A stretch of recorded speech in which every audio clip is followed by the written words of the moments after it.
This morning we were here and somebody walked in the back. Délelőtt itt voltunk, és valaki belépett a gyülekezetbe, That was quite distracting. egy kicsit mondjuk úgy figyelemelterelő volt. I hate it when someone walks in the back and they're standing there like somebody gonna come back and talk to me? Gyűlölöm az ilyen esetben, amikor valaki belép fel, amikor elkezded az Isten tiszteletet, és ott megáll előtt, és néz rád, hogy most valaki ide jönne, ő beszél velem, mintha nem tudna. But never in my life have I considered standing in the foyer of the church during a church service and expecting people to come back and talk to me. De sohasem az életemben, nem számít mikor, melyik korában az életemben, nem vártam el, hogy az emberek, akik gyülekezetben vannak, elkezdődik a gyülekezeti alkalom, nem vártam el soha, hogy valaki csak úgy oda lépjen közben, és üdvözölnek. And it's happened several times here. Itt sokszor megtörtént. The only time it happened in Boston Az egyetlen eset, amikor ez megtörtént Bostonban, is we used to have a lady who was handicapped and she called for a ride and the ride would show up at a certain time. Volt egy mozgássérült hölgy, aki a gyülekezetünkbe járt, és mindig egy fuvart hívott magának, és az a fuvar mindig egy bizonyos időben érkezett a házához. And sometimes they get the time wrong or something. Valamikor a fuvaros vagy a fuvar biztosító oldal rosszul írja le az időpontot, vagy bármi. And they stand back there like, hey, what's going on? Where's my ride? Where's my person? És ott áll, néz magában, és mondja, hol van a fuvaró, hol van a személy, hol van a sofőröm, mi a baj. But I always think to myself, wait, have you never gone to a church in your life? Én úgy gondolkoztam magamban, hogy soha nem mentél egy gyülekezetbe az életedbe, ha ezt az esetet figyelembe veszem, szóval így gondolkoztam. That's crazy. Ez őrület valójában. But I will tell you this. De elmondom ezt azért. Sometimes people have called me on the phone, sometimes people walk in the church or something, or come by during the week when I was at a building. Valamikor az emberek felhívnak engem telefonon, vagy emberek arra sétálnak az épületnél, pontosan akkor, amikor az épületben vagyunk.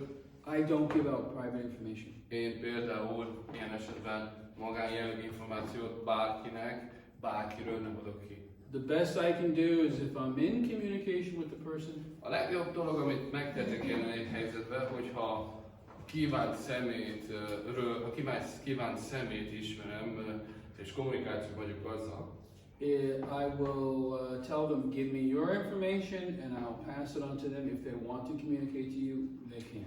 Akkor ilyen esetben azt mondanom a másik félnek, hogy add te meg nekem a te információdat, elérhetőségedet, továbbadom neki, a másik félnek, akit keresel, és ha szeretnének veled beszélni, akkor természetesen elérhetnek. If the person is not here, ha egy személy nincs itt, I tell them, I do not give out private information. Én általában azt szoktam mondani az embereknek, bárkinek, hogy nem adok ki magánjellegű információt senkinek. People in Boston would say, Pastor, what should I say to them? Az emberek Bostonban feltették a kérdést, hogy pásztor, mit kell mondani nekik ilyen? I do not give out private information. Ahogy már mondtam, privát magánjellegű információkat nem adok ki. Don't do it. Ne tedd meg ennyi végig. I would encourage you, don't do it. Buzdítalak titeket, hogy ne csináljatok ilyesmit. You don't know what's going on, it's none of your business, just stay out of it. Mert nem tudod, hogy mi a helyzet, mi van a háttérben, nem is a te dolgod, úgyhogy maradj ki belőle. And the best you can do is, if you're in communication with that person, you take their information. If you're not, you just say, I don't give out private information, I'm sorry. És a legjobb dolog, amit megtehetsz, ha te azzal a személlyel kommunikációban vagy, mondom, a legjobb, amit mondhatsz, a legtöbbet, amit mondhatsz az, hogy bocsánat, elnézést, én nem adok privát információt a személyre. And I'll bet they can find it on the internet. És őszintén, ha tényleg meg akarnak manapság keresni egy telefonszámot, az interneten is meg lehet találni. It's hard not to get it on the internet. Nagyon nehéz már manapság valamit nem találni az interneten. I bet I could find a loaner's information in Canada on the internet. Az információt is megtalálom Kanadában, hogy él, hol milyen utcán, és És itt a $20. $20 azt mondja. I'm telling you, it's not hard to find information like that. De nagyon mondom nektek, nem nehéz ilyen úton módon információkat szerezni. And I would be cautious because a lot of information is public domain. You need to be careful what you have out there. És én is azért óvatos lennék, mert sok információ ilyen nyilvános területen van, úgyhogy vigyázzanak, hogy mit osztasz meg ilyen nyilvános oldalakon, területeken. But I was getting ready to tell a story. He interrupted my praising of the children. És készen voltam egy történetet elmondani, és az úriember félbe szaktott engem, hogy dicsérjem a gyermekeket, a gyerekeket. So, Rebecca, can I get a smile from you? Rebecca, mosolyog, kérlek, egy mosolyt kérek. Okay, good. All right. So I was going to say that we had another helper yesterday too. Azt akarom mondani, hogy a tegnap volt egy másik segítőnk is, a tegnap. And yesterday Rebecca spent the whole time playing games. A tegnap Rebecca csak játékkal foglalkozott, hogy játszott. Az igaz? Igaz? Nem. Nem! No, what did she do? Mit csinált Rebecca? She worked. Dolgozott. De Rebecca is dolgozott. She vacuumed. Porszívót. And she mopped the floor. És feltörötte a padlót. She did. She helped her mama. She did a bunch of work. Segített anyukájának, sok munkát csinált.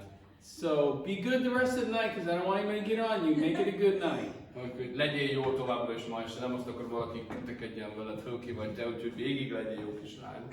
When we're an adult, we say, take the win. Amikor felnőttek vagyunk, azt mondjuk, hogy a győztes oldalt tovább tartsuk, maradj a győztes oldal. But I appreciate these kids coming over and helping with the work. That's a great blessing to see that. Becsülöm a kis gyermekeket, akik eljönnek, hogy dolgozzanak, végezik a munkát, nagy áldás nézni és figyelni ezeket. So tonight I have a kind of a Bible study for you. Ma este egy ilyen fajta biblia tanulmányt készítettem számotokra.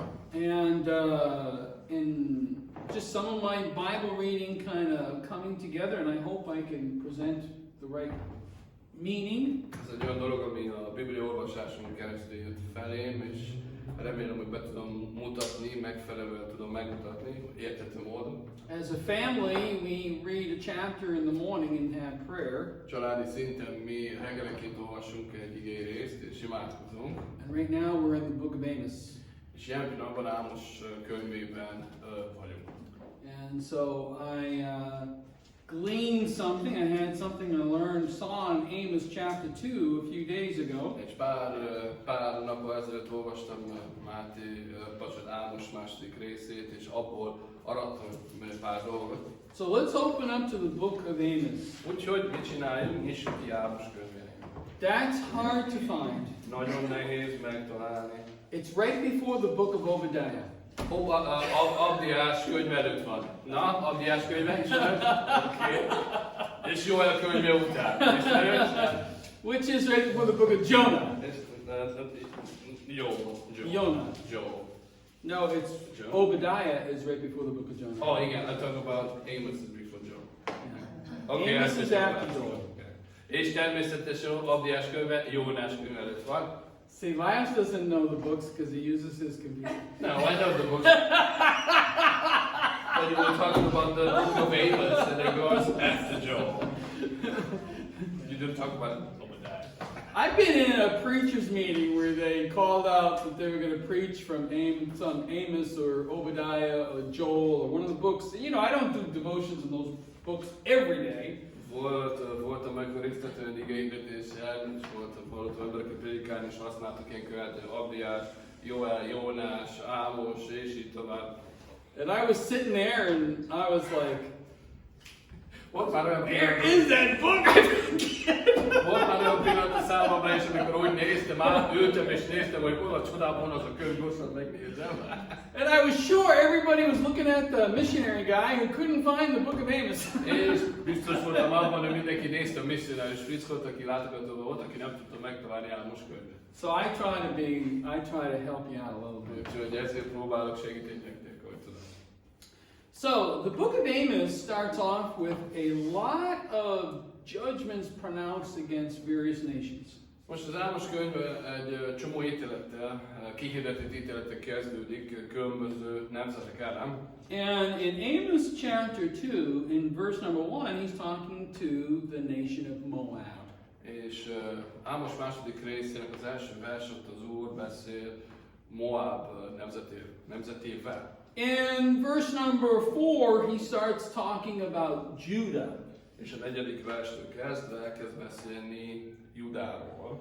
Judah was representative of the southern tribe. Júda képviselte az izraelita déli törzseit.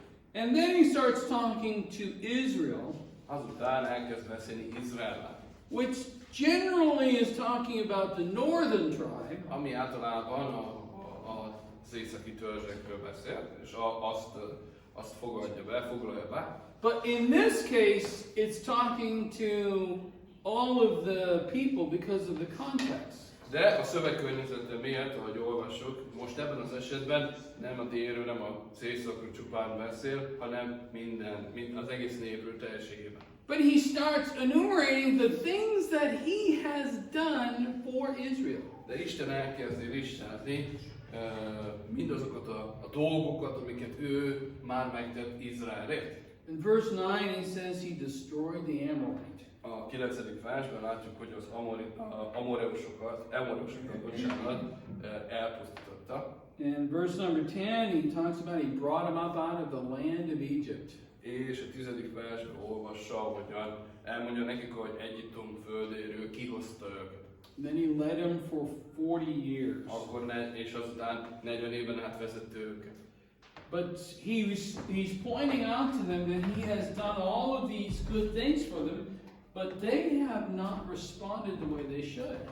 Kiemeli nekik azt a lényeget, azt a tényt, hogy igen, ennyi jó dolgot tett velük Isten, de ők nem válaszoltak egy cserébe, ahogyan kellett volna, nem az volt a válaszok, ami kellett is volna. In verse number 13 he says, "Behold, I am pressed unto you as a cart is pressed that is full of sheaves." A 13. vers azt mondja, így én is lenyomlak titeket ott, ahol vagytok, mint a cséplőszekér lenyomja a kévékkel teli szérűt. So those sheaves would be the harvest. They would be bundles of wheat brought in from the field. Úgyhogy azok a kévék, az aratások az eredmény, amik a mezőről gyűjtenek össze. And if it was really full and it was really high, it would be pressing down, the sides would be pressing down, the wheels would be digging in the dirt. És ha nagyon teljes és nagyon tele általában a szekér, akkor az lenyomja a szekeret körbe, benyomja a földbe. When Brother Lajos and I went to Bucharest, Lajos a testvér együtt mentünk Bukarestbe.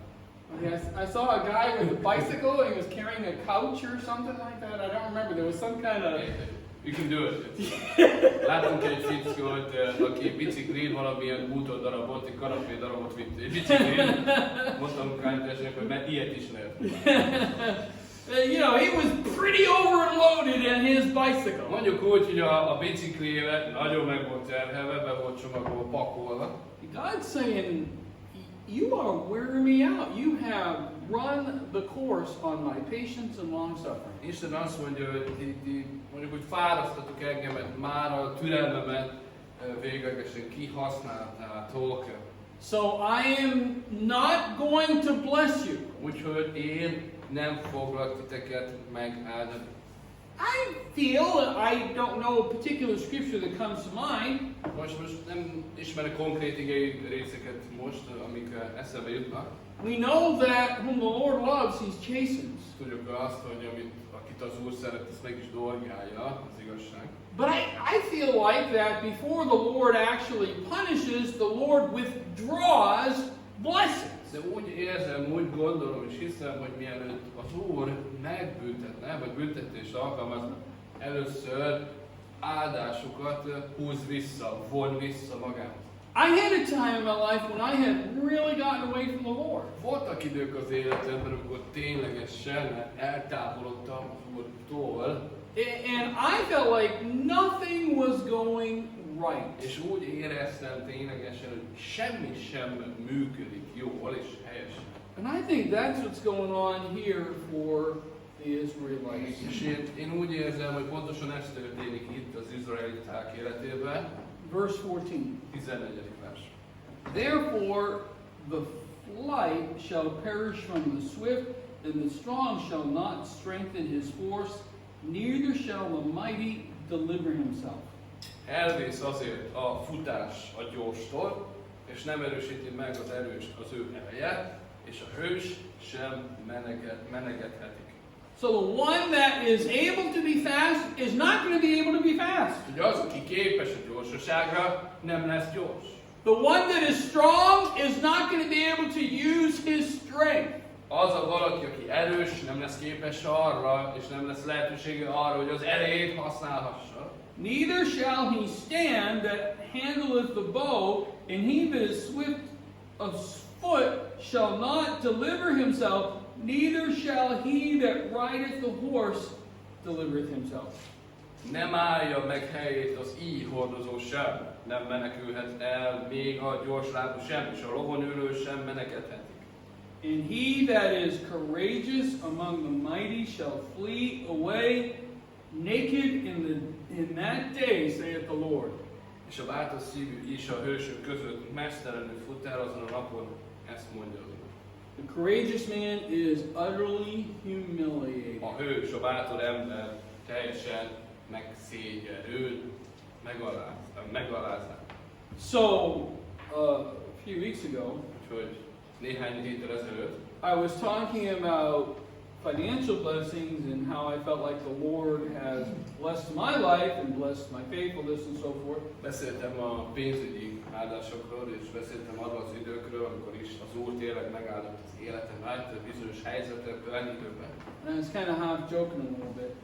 És félig vicceltem is akkor, But I'm not sure if I really got the point across the way I meant it. de valójában nem voltam biztos azután, hogy a lényeget, amit akartam, szándékoztam, hogy megértsetek, végig tudtam vinni felétek. So I did not grow up in a wealthy family for sure, or a very poor family.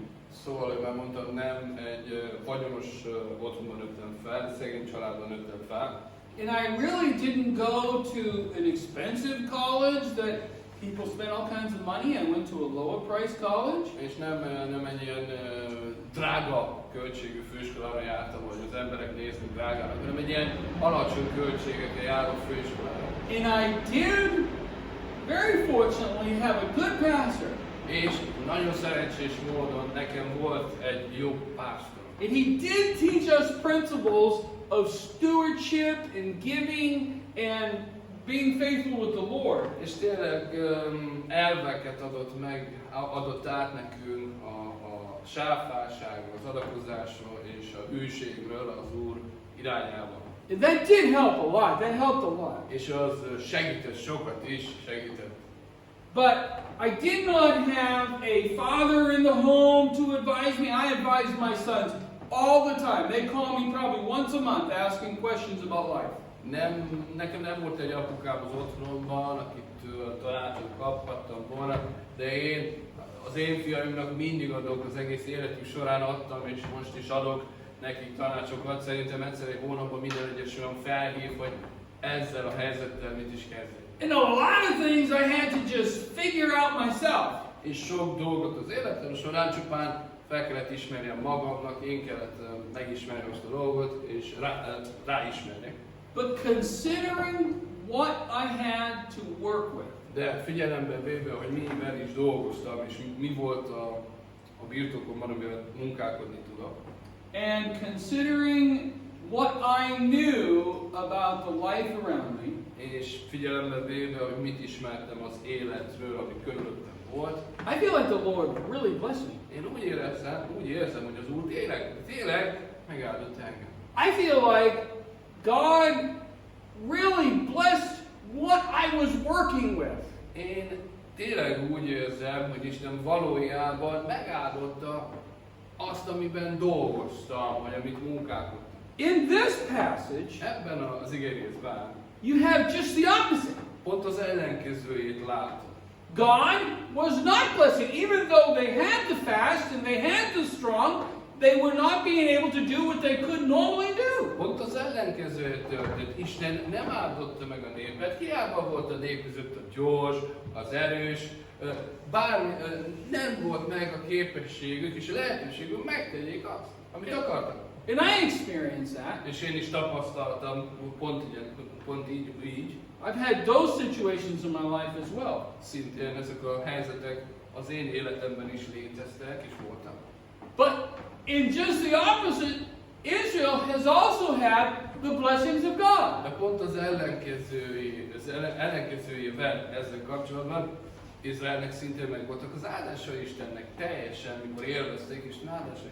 Paul uses that as an example in his teaching. Pál az ő tanításában ezt a tényt használja, mint tanítást. 2 Coríntius 8:15, amint megvan írva, aki sokat szedett, nem volt többje, és aki keveset, nem volt kevesebbje. 2 Corinthians 8:15, as it is written, he that had gathered much had nothing left over, and he that had gathered little had nothing lacked. He's talking about when God provided manna from heaven. Beszél arról az időről itt Pál, amikor Isten adta mannát az égből. The people that had more than enough took care of their need.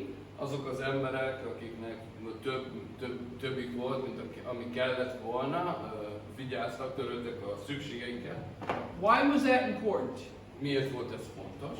If they had too much, what would have happened if they left it until the morning? Mi történt a mannával, ha túl sokat gyűjtöttek, és túl sok volt náluk? Mi történt következő reggel, hajnal? Does anybody know?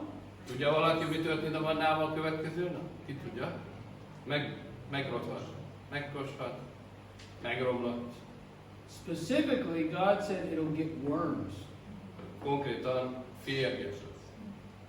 Do you know what it's like when you go to the counter and there's food there and it has worms? El tudod képzelni, tudod már milyen az az érzés, amikor elmész az élelmiszerboltba a bolthoz, és odaadnak neked egy szép, zamatos, féregeteli ételt. I'm not going to eat the rest of the day. Az biztos, hogy ha ezt meglátom, a nap további részében egyáltalán nem fogok enni, mert megy az étel. Unless there's pizzas.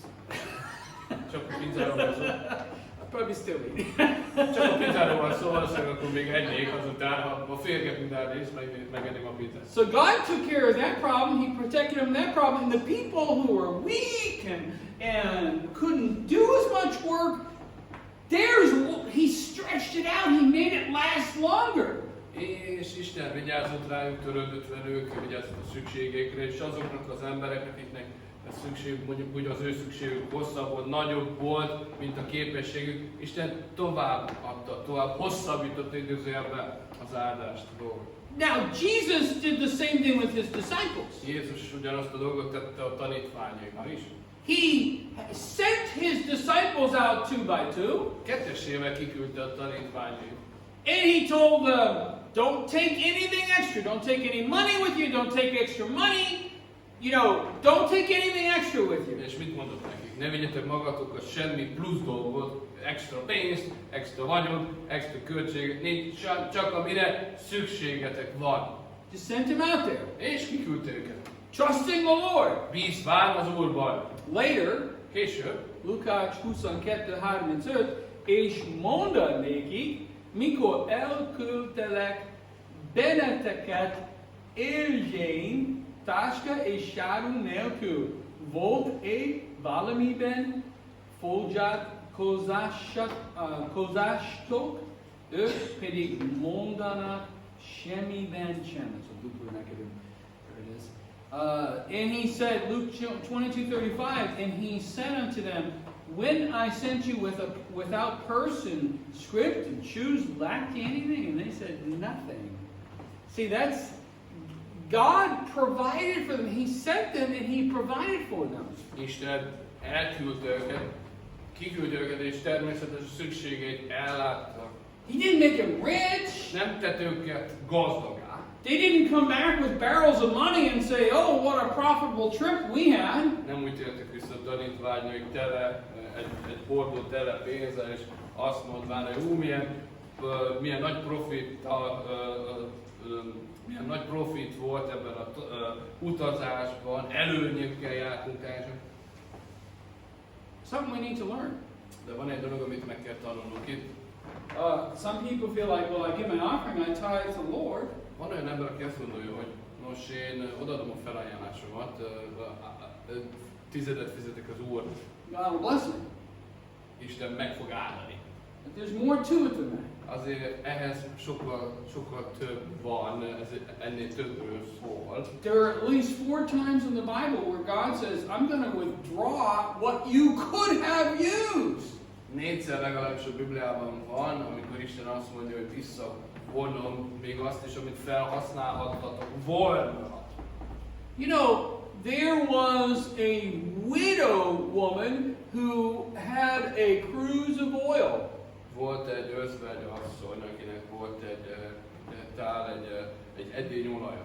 And she went and Elijah caused that oil to last many days. És Éles a próféta mit csinált, azt okozta, hogy sok napon át tartson az olaj. Sok napon át. And I think about the children of Israel in the wilderness. És gondolkozok most ilyen helyzetben, Izrael gyermekére, amikor a pusztában voltak. Their clothes and their shoes did not wear out.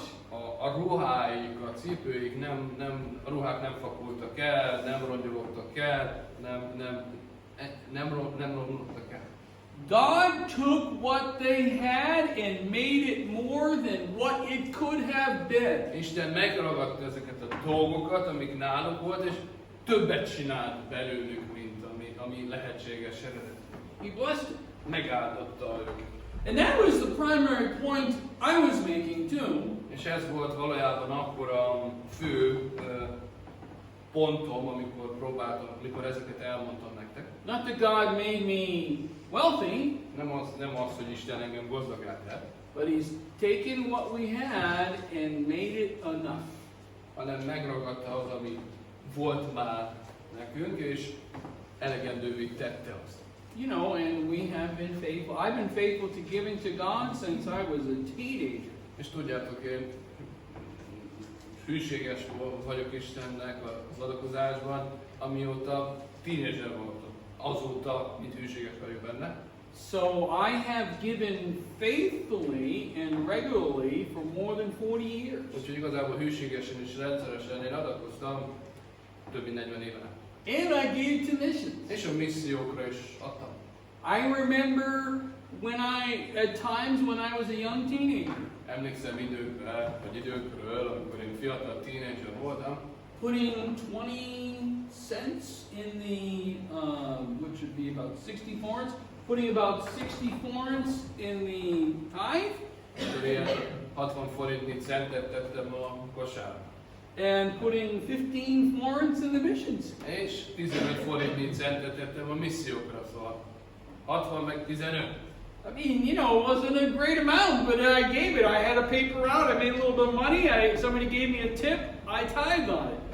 Nem volt sok pénz, de odaadtam hűségesen. Valaki adott nekem egy ajándékot, adott egy bóravalót, abból is többet fizettem. But even with all those blessings, when I was not being obedient to God, I could tell things weren't working out right. De még azokkal az áldásokkal is, amikor én nem teljesítettem jól, nem viselkedtem helyesen, tudtam azt, hogy az életem nem megy jó irányba. So you have a responsibility to be faithful to God. Úgyhogy neked van egy felelősséged azért, hogy hűséges legyen Istennek. I actually have a good bit of material on stewardship. Valójában van egy elég jó kis anyagom a sáfárságról.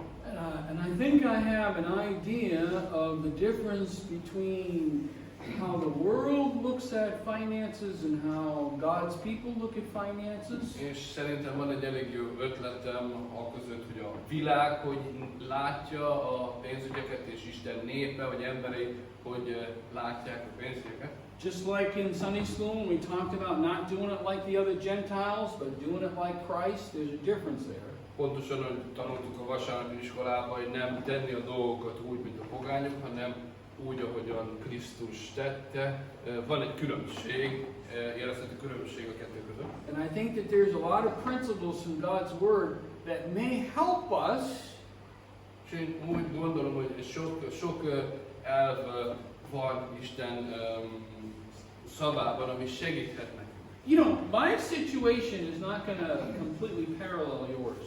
Most azért ne is figyelj rám, az én helyzetem, az én esetem nem lesz egyirányú, mint a tied, egy időben, egy sávban. Because I may have lived in a different generation, and of course I was in another country. Mert például én egy különböző generációban élek a tiedtől, természetesen különböző országban. But there are always opportunities. De mindig vannak lehetőségek. I see people here in Hungary that have a lot more money than me. Látok itt Magyarországon embereket, akiknek sokkal több pénzük van, mint nekem. I see people in America that have a lot more money than me. Amerikában látok embereket, akiknek sokkal több pénzük van, mint nekem. And I see people in America that have a lot less money than me. És ismerek olyan embereket Amerikában, és látok, akiknek kevesebb pénzük van, mint nekem. So, Lajos was looking at, I had that particular message when I was talking about that, I had it on the live broadcast. És az a bizonyos üzenet, amit hirdettem akkor, élő közvetítésen ment akkor. And Brother Lajos got done watching the video, and he went to shut, his phone because the video, he was watching the video while we were doing services.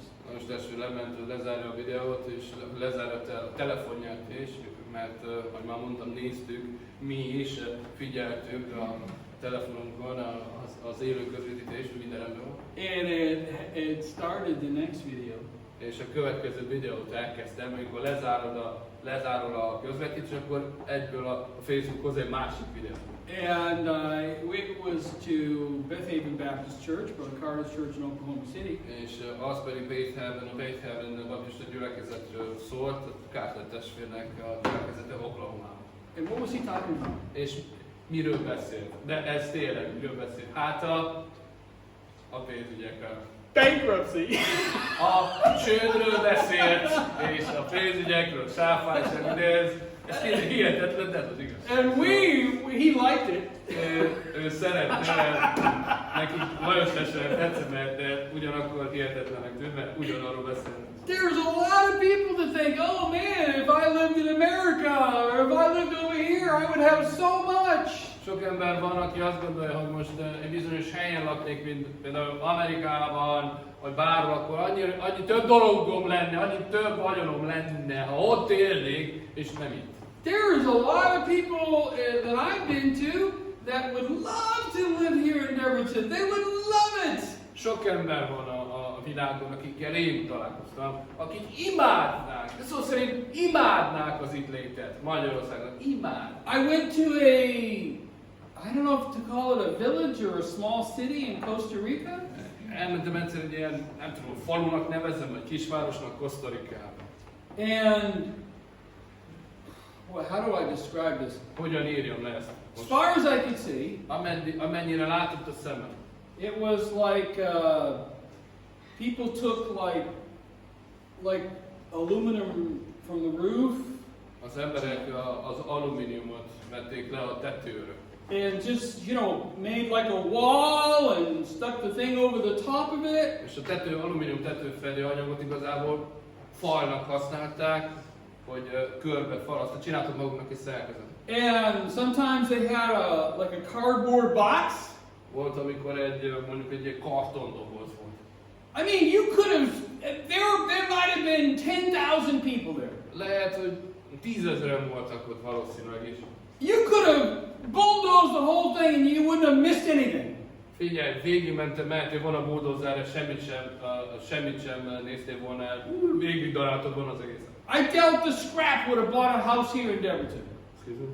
I doubt the scrap would have bought a house here in Deverton. Én kétségben vonom, hogy abból a selejtanyagokból, vagy ilyen jellegű házat valaki vásárolt volna Debrecenben. They I didn't see any bathrooms out there or showers. Ott nem volt, vagy legalábbis én nem láttam semmilyen fürdőszobát, They vagy zuhanyzót. Open fires that they were cooking on. Igazából nyílt tűznél, lágnál főztek. And I was walking through the middle of that place with a suit and tie. És én végig mentem azon a helyen keresztül egy öltönnyel és nyakkendővel. I told the Costa Rican guy, he said, I don't know how you got out of there alive. És azt mondta a kosztarikai nekem utólag azt, hogy figyelj, nem tudom, hogy élve, hogy sikerült túlélni ezt, hogy végig mentél rajta. And I told them, they probably thought I was a cop. Én mondtam neki, hogy hát valószínűleg azt gondolták, hogy rendőr vagyok. Any one of those families would love to live here in Debrecen. Any one of them. Bármelyik családot abból a faluból szeretne, imádná az itt életet, hogy itt él Debrecen. You know, to one person, a place is like, boy, that's really blessed. Egy személy szemszögével lehet azt mondja, hogy igen, az a hely annyira áldott hely. If only I had that. Ha csak csupán az megadna nekem.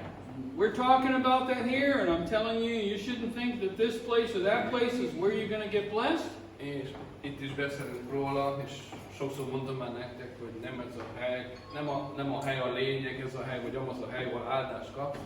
Brother Lyle happens to turn on a video at a church in Oklahoma in a pretty nice area. És mit csinál a testvér az üzenet után?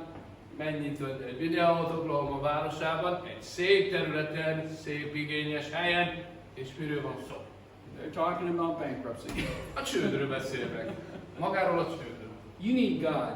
Szükséged van Isten. You need God in your life. Neked szükséged van Istenre a te életedben. I can tell you right now, I had some very poor times in my life. People I know would think I was just stretching it and making up stories. Mondom nektek, voltak emberek, amikor elmondtam nekik, hogy nagyon szegény időket értem az életem során, azt gondolták csupán, úgy elhúzom a történetet, csupán kitalálom az egészet. And having a relationship with God brought me through those times with peace in my heart.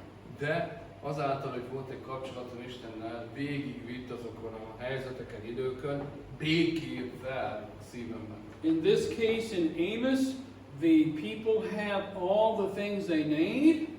Ebben az esetben Ámosban az embereknek megvolt minden egyes dolguk, amire szükségük volt. But God was holding back the blessing of what they could have. De Isten visszavonta azt az áldást, amit megkaphattak volna. You need God, you don't need things.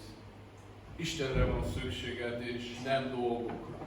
If you have things, you need God. Ha vannak dolgaid, akkor szükséged van Istenre. If you don't have things, you need God. Ha nincsenek meg dolgaid, akkor szükséged van Istenre. If there's things you desire or need that you don't have right now, Ha vannak dolgok, amik után vágyakozol, vagy szükséged van, amik még nincsenek a birtokodban most, you need God. akkor szükséged van Istenre. If you have a good relationship with God, Ha van egy jó kapcsolatod Istennel, God can take what little you have and make it better. Isten azt a keveset, ami a tiéd, megragadhatja, és jobbá tudja tenni. And sometimes having that need is even more precious when God provides for it. És van, amikor neked megvan az a szükség, az az áldás, az a dolog, amikor Isten megadja, sokkal értékesebbé, becsesebbé válik. And you might say, you know, I've got a need and I'm waiting for God to provide for it. Lehet, hogy te most mondod magadban, hát figyelj, nekem van egy szükségem, és várom Istent, hogy ezt a szükséget megadja. But, you know, we're like the little kid in the back of the car. De tudjátok, mi olyanok vagyunk, mint a kisgyermek a hátsó ülésen az autóban. Are we there yet? Ott vagyunk ma. And keep saying, God, are we there yet? God, are we there yet? Folytatjuk Istennek tenni ezt a kérdést, hogy ott vagyunk már, Istenem, ott vagyunk már. And if God responded like the adults in my life, És ha Isten úgy válaszolt volna, mint a legtöbb felnőtt az én életemben, they'd say, not yet. ő azt mondaná, még nem. My mother would say, És az anyukám azt mondaná, We'll get there when we get there. Oda jutunk, amikor oda jutunk. És van. But listen, sometimes waiting is God's purpose. Figyeljetek, van, amikor a várakozás az Istennek a célja. You know, I think the greatest blessing in my adult life is my wife. Én, ahogy tudjátok, gondolom, a legnagyobb áldás az életemben az a feleség. Next Saturday we have been married 128 years. Wow. Következő szombaton a 128. évfordulónkat ünnepelünk. That's what I heard her telling somebody else. No, it's 28 years. Nem. Ezt hallottam, hogy a feleségem mondta, hogy 128-at ünnepeljük együtt, de nem, ez 28. Maybe she said, I think it feels like 128 years. Vagy lehet, hogy azt mondta az ismerősének, hogy úgy érzem, hogy 128 éve vagyunk együtt. No, I'm just kidding. Nem. Csak viccelek, tudjátok. But it's the greatest blessing in my life. De a feleségem a legnagyobb áldás az életem. And there's 8.5 years between us in age. És korban 8 és fél év között. And if God was going to give me a wife when I wanted a wife, És ha Isten adott volna nekem egy feleséget, amikor én akartam egy feleséget, it wouldn't have been this one. hát nem ő lett volna. Because she was too young. Mert ő túl fiatal volt akkor, amikor én akartam feleséget magamnak. Because I wanted a wife when I was 18, 20 years old. Mert én feleséget akartam magamnak, amikor 18-20 éves volt. And she was too young. The blessing was not yet mature in my life. Túl fiatal volt még akkor, és az áldás még nem ért fel annyira az életemben, hogy megkaphassa. The plan of the blessing, I believe, was there. Az áldásnak a terve, én úgy gondolom, hogy ott volt. God knew we would get together. Isten tudta pontosan, hogy össze fogunk jönni. God knew we would have 3 boys. Isten pontosan tudta, hogy 3 fiunk lesz. And then finally get a beautiful little girl. És végezetül kapunk egy szép kislányt. És God knew those things. Isten mindezeket tudta már. He knew them before they were born. He knew they had their name written down. Isten már ezeket tudta, ismerte őket, mielőtt megszülettek volna. Már leírta a nevüket, hogy ez meg ez érkezni fog. But at the time I wanted those things, the blessing had not yet matured. De abban az időben, amikor én akartam azokat az áldásokat, az áldás még nem ért fel a helyzethez. Sometimes we need to realize God's working on it. Valamikor fel kell ismernünk azt, hogy Isten dolgozik rajta. And I know I'm embarrassing my wife a little bit. És tudom, hogy egy kicsit szégyentem a feleségemet, megpirolja egy kicsit. But I told you, I didn't have that much, and what I had, God blessed. Tudjátok, mondtam azt, hogy nem volt olyan sok dolgom, de ami meg volt, azt Isten megáldotta. I got a lot more in my marriage than I was expecting. Sokkal több dolgot kaptam a házasságomban, amit elvártam volna eredetileg. I saw a picture of my wife when she was in high school. Láttam egy képet a feleségemről, amikor középiskolás volt. I said, Lynn, I would have been afraid to ask you out on a date. Azt mondtam neki, hogy féltem volna akár randira hívni téged. I would have been too scared. Túl félénk lettem volna arra, hogy őt kihívjam randira, meghívjam randira. God took what little I had and blessed it a whole lot. Isten azt a keveset, ami volt, azt megragadta, és sokkal jobban megáldotta. And, you know, when we got married, we had nothing. És mikor összeházasodtunk, nem volt semmi. We were living in a mobile home trailer that Brother Neff gave us. Egy ilyen mobil otthonban, trailerben laktunk, amit Neff testvértől kaptunk. We had furniture we got from other people. Bútorunk volt, amit más emberektől kaptunk. We lived at the children's home, so we had food to eat. A gyermek otthonban dolgoztunk, ott éltünk is, hogy tudjunk enni. Have you ever heard about that great food at the children's home? Hallottátok a csodálatos kosztját, a gyermek otthonnak csodálatos kosztjának? Yeah, me neither. Nem, én sem. Főleg nem a csodálatos kosztról, nem hallottam. But we had food. De volt ételünk. We had nothing. Nem volt semmi. Oh, we were so happy. De annyira örültünk. We knew God brought us together. Mi tudtuk azt, hogy Isten volt az, aki összehozott minket. And we came here. És ide jöttünk. And then now we have everything. abundance. Most már mindenünk megvan, amire szükség Everything we van. could want. Mindent, amit akartunk meg. God's maturing blessings in our life just for us. Isten mondjuk úgy megérleli az áldásokat pontosan nekünk az életünk során. We see that in Galatians chapter 6. I think this is the go-to passage for sowing and reaping. És ezt láthatjuk ezt a Galáciabeli levél 6. részében. Szerintem ez az egyik oda menni fajta igei rész, amikor a vetésről és az aratásról beszél. The first time God talks about sowing and reaping in the Bible is in the book of Genesis. A legelső hely, ahol Isten a vetés és az aratásról beszél, az egy mózesi könyv. With the very first man born in this world. A legelső férfival, aki megszületett ebben a világban, Káin. So, sowing and reaping's been around as soon as people were born here. Szóval a vetés és az aratás elve már azóta létezik, amióta az emberek megszülettek világban. Galatians chapter 6 and verse number 7. Galáciabeli levél 6. részének a 7. verse. Be not deceived, God is not mocked, for whatsoever man soweth, that shall he also reap. Ne tévedjetek, Isten nem csúfoltatik meg, mert amit vet az ember, azt aratánja is. A lot of times we use that in a negative way. Sokszor ezt negatív módon használjuk. So you're gonna get yours. Más szavakkal azt akarom mondani, hogy igazán, hogy megkapod majd a magadét. It's gonna come around to you. Ott van, már közeledik feléd, megérkezik hozzád. But God doesn't say it that way. De Isten nem így mondja el.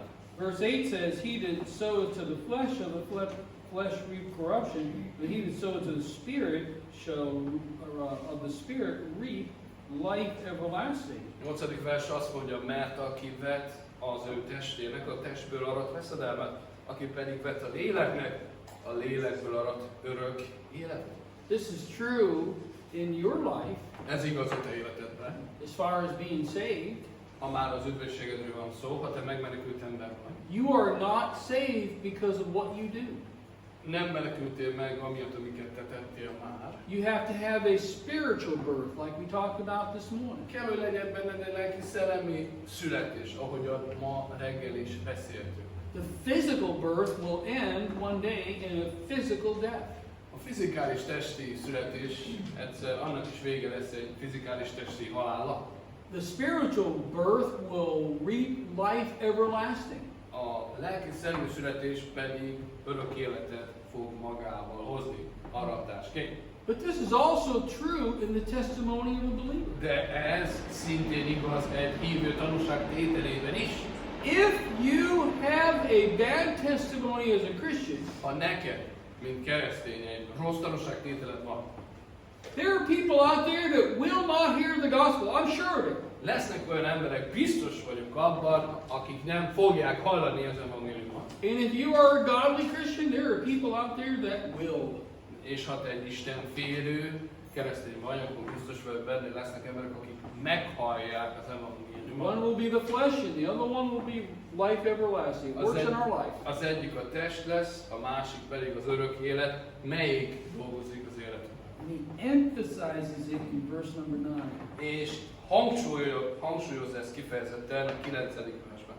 And let us not be weary in well-doing, for in due season we shall reap if we faint not. A jó téteményben pedig meg ne restüljünk, mert a maga idejében aratunk, ha el nem lankodunk.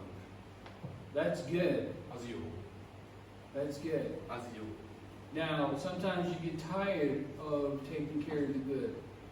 Most van, amikor belefáradsz, hogy a jóval törődsz mindig. God says trust him and stick with it. Isten azt mondja, hogy bízál benne és maradj benne, maradj a jóban. And he takes it up a notch. De ő tovább viszi egy szintet, In verse number 10. a 10. vers. As we therefore have opportunity, let us do good to all men, especially unto them who are of the household of faith. Annak okáért még időnk van, cselekedjünk jót mindenekkel, kiváltképpen pedig a mi hitünknek cserélében. So there are two ways to look at riches, wealth. Úgyhogy két szemszögmód van, amin keresztül te megfigyeled a gazdagságot, a vagyont. Things that we want to have in our life, things that we need in our life, things that we hope to have in our life. Dolgok, amiket akarunk az életünkben, dolgok, amiket reménykedünk az életünkben, szükségünk van az életünkben, és amiket akarunk. And this is the main points of the two types. És ez a fő pontja a két típusnak. For the world, A világ számára lust. a kívánsága az a szemszög. Covetousness. A fösvénység az. The Bible says that covetousness is idolatry to the believer. A Biblia azt mondja, a fösvénység olyan, mint a bálványimádás a hívőnek. I want, gimme. Én akarok, adsz. The other one, És a második típus, in the spiritual side, a lelki szellemi oldalon, is investment. az a befektetés. Investment has a different motivation. A befektetésnek egy másik motivációja van. Taking care. Az, hogy törődjön. You know, I want to have good investment because I want to take care of my wife, I want to take care of my children, I want to be used in the ministry, I want to have other things in my life for other people. Én azért akarok jól befektetni az életemben, mert mit akarok? Törődni akarok a családommal, a feleségemmel, a gyermekemmel. Azt akarom, hogy a gyülekezetnek hasznos legyek, más embereknek is. You find that when Paul and his disciples needed a place to stay, they stayed at the house of Lydia. Ráébredsz arra is, amikor emlékszem, amikor Pálnak szükség volt egy helyről lakhatnak, vagy életnek, Lidiánál aludtak. She sold cloth, she sold purple. Bíboráros volt. God bless her life, Isten megáldott az ő életét, but it was an investment, wasn't it? de egy befektetés volt a számára, nem igaz? Because she had a nice home and she was able to put up a whole bunch of guys and feed them while they were there and take care of them. Mert Lidiának volt egy szép háza, és volt annyi dolga, hogy ő segíteni tudott, és táplálni tudott egy csomó fickót, hogy vigyázzon rájuk ott, nem, ameddig ott ért. And I feel like when God invests in our life, És én úgy érzem, amikor Isten befektet az életünkbe, or if God invests in your life, vagy ha Isten befektet a te életedbe. it's like me filling up my little thermos. Ez olyan, mint az én kis termoszomat megtölteném. You know, if I put too much in there, Ha túl sokat teszek bele, I can't put my cap on, it'll leak. nem tudom bezárni a kupakot, mert kifolyik majd az oldalán, nem igaz? And sometimes I put it in there and there's not a lot of light in the room and it accidentally overflows. És van, amikor oda teszem a termoszt, nem jó a világítás a szobába, és túl öntöm, hogy kijön a termoszba. And sometimes I fill it up Van, amikor megtöltöm, and I realize I got too much in there for the cap. és ráébredek arra, hogy túl sokat öntöttem, hogy a kupak is rá legyen zárva. Aztán megiszom, és megoldottam a problémát. Did I put the cap on? És azután visszateszem a kupakot. It's a little blessing. Egy kis áldás. Ez egy kis áldás. You know, sometimes in life when you're investing and you're using the godly principles, sometimes you get a little sick. Valamikor az életedben, amikor befektetsz és isteni elveket használsz, valamikor kapsz egy kis kortyot. God knows you don't need the new tie, Isten tudja, neked nincs szükség még az új nyakkendőre, but you really like that tie, and at that time, God provides for it. de neked nagyon tetszik az a nyakkendő, és lehet, hogy Isten megadja azt a szükséget, hogy meg tudjad szerezni. Somebody gave me this tie. Ezt a nyakkendőt valaki adta nekem. It's a Donald Trump tie. Egy Donald Trump nyakkendő, But a pastor gave it to me. de egy pásztor adta nekem a nyakkendőt. You know, sometimes God lets you have a little sip. Valamikor Isten megengedi egy kis kortyot megihass. And I don't think there's anything wrong with that. És én nem gondolom, hogy bármilyen rossz van ebben. Because God does want you to have a happy life. Mert Isten tényleg azt akarja, hogy az életed boldog legyen. And if God says no sips today, És ha Isten azt mondja, hogy ma nincs korty, just trust Him. akkor bízál benne, csak bízál benne és fogad el. There'll be a sip when you really need it. Mert lesz egy korty majd, amikor ténylegesen szükséged lesz rá. But what you really need more than anything else is an intimate, personal relationship with God. De amire szükséged van jobban, mint bármi másra, az egy intim, személyes kapcsolatod Istennel együtt. Because even when the can is empty, Mert még amikor a termosz, a palack üres, God can give you peace about it. Isten tud még akkor is békét adni. Walk with God. Járj el Istennel. Israel had to learn that. Izraelnek meg kellett tanulni ezt. Let's go ahead and stand tonight. Álljunk fel mindannyian ma este. We're going to turn to Psalm 133 in the Hungarian, 133, Magyarul. 306 in the English. 133. First.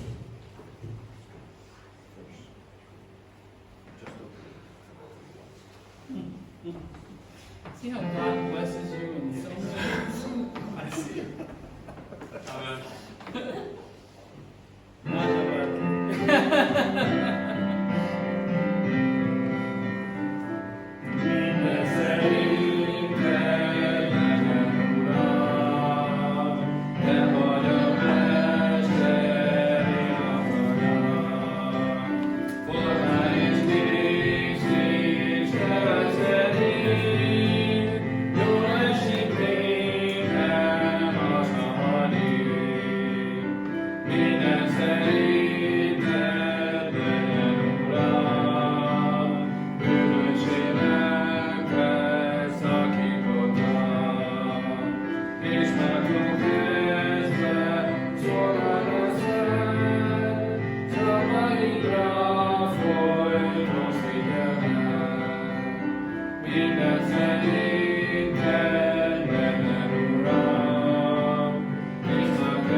Thank you for coming tonight. Amen. Köszönöm, hogy eljöttetek ma este. And let's go ahead and close in a word of prayer. Zárjuk be akkor ezt a mai estét egy imádsággal. And Elias, would you pray, please? Imádkozunk. Mindjárt hálásak vagyunk a mai estéért, hálásak vagyunk a mai napért, hálásak vagyunk a buzdításért, amit kaptunk, a te szabadból. Segítségünk abban, hogy amit tanultunk, vagy amit olvastunk, nem csupán olvassuk, és ne csupán egy mulandó dolog legyen a gondolatunkban és a szívünkben, hanem egy maradandó dolog, ami velünk marad, amit meditálunk és gondolkozunk folyamatosan. Segítségünk abban, hogy csak gondolkozzunk azután, hanem ha már egy döntést is hozzunk emiatt, döntést arra, hogy bármit is tanultunk a te égédből, meg is tesszük, gyakoroljuk. Segítségünk abban, hogy amit az Úr Jézus tanított minket, azt kövessük. Segítségünk abban, hogy már sokszor hallottuk, hogy ennyi jobban olyanok lehessünk, mint ő, a mi megmentőnk, aki miértünk meghalt, mikor még nem érdemeltük meg. Segítségünk abban, hogy ilyen hozzáállásunk legyen nekünk és mások irányában. Ebben a